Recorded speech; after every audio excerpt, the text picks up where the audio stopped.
Hai. ඉතින් කොහොමද ඔයාලට? ඔයාලා හැමෝම හොඳින් ඇති කියලා මං හිතනවා. ඉතින් ඔන්න අද දවස් මගේ ගෙවෙන්නේ කොහොමද කියලා බලමු. අද නම් ඉතින් මම තනියම ඉන්නේ. අයියාත් ගෙදර නෑ. අයියා ඉතින් හවස් වෙනවා. ඉතින් මට උයන්නත් ඕනේ. දැන් නම් ඉතින් වෙලාව 10ත් පහු වෙලා වගේ ඇති මං හිතන්නේ. ඉතින් දැන් හදන්නේ මම මේ උයන්. ඉතින් මම ඔයාලට ආදරෙන් මතක් කරනවා මගේ channel එක subscribe කරලා නැත්නම් මගේ channel එක subscribe කරලා මගේ channel එකත් එක්ක ආදරෙන් එකතු වෙන්න කියලා. ඉතින් බලමු එහෙනම් මගේ වීඩියෝත් එක්ක දිගටම රැඳිලා ඉන්න.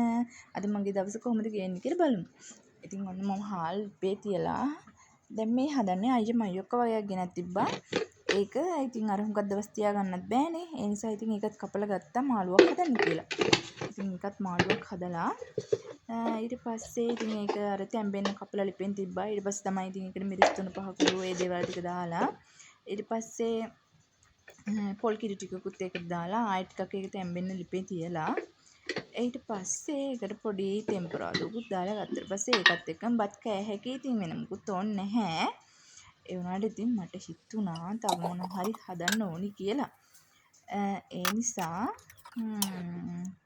ඒකට ඉතින් කිරි ටික දාලා ඔක්කොම කරලා ඒකට ටිකක් හිඳෙන්න ලිපෙන් තියලා මම මේ හදන්නේ හාල් මැස්සු බෙදුමක් හදාගන්න.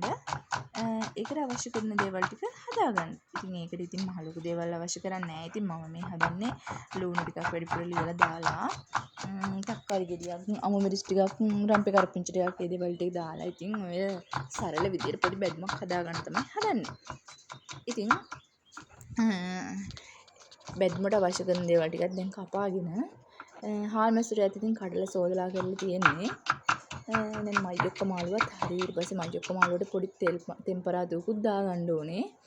ඊට පස්සේ ඉතින් අපි බලමු තව මොනවා හරි හදනවද කියලා කල්පනා කරාම ඉතින් කම්මැලිකමකුත් තියෙනවා පොඩි. ඉතින් ඇත්තම කිව්වොත් මං හරි කැමති ඔය ශනික කෑම හදන් කන්න මං හරි කම්මැලි ටිකක් උයන්න. අයියා නැති දවසට අයියා ඉන්න දවසට නම් ඉතින් උදෙන් උයනවා. ඉතින් කන්න ඕනනේ.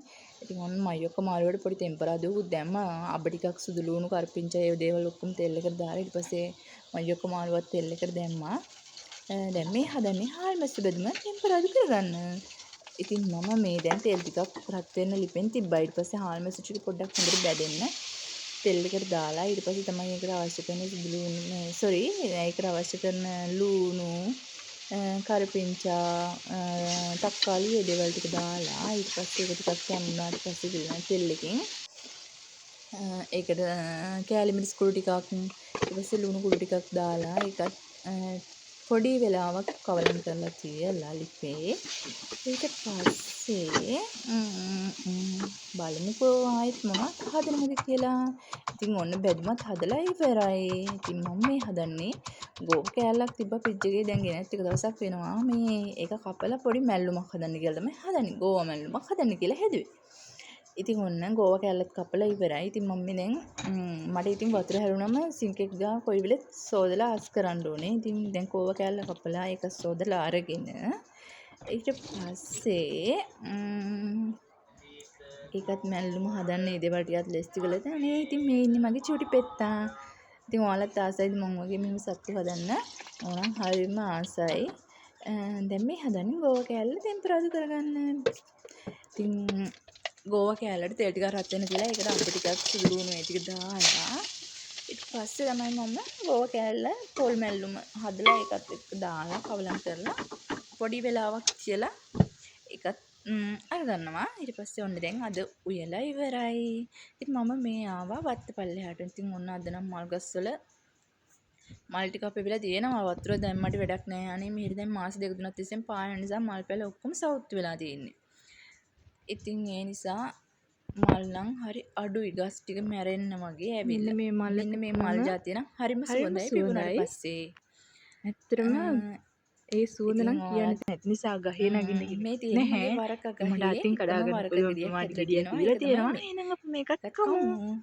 ඉතින් කොහේ ගියත් එයා මගේ පස්සෙන් එනවා. හිටියට ගොඩක් ස්තුතියි. මගේ channel එකත් එක්ක දිගටම රැඳිලා ඉන්න කියලා මම ඔයාලගෙන් ආදරෙන් ඉල්ලනවා.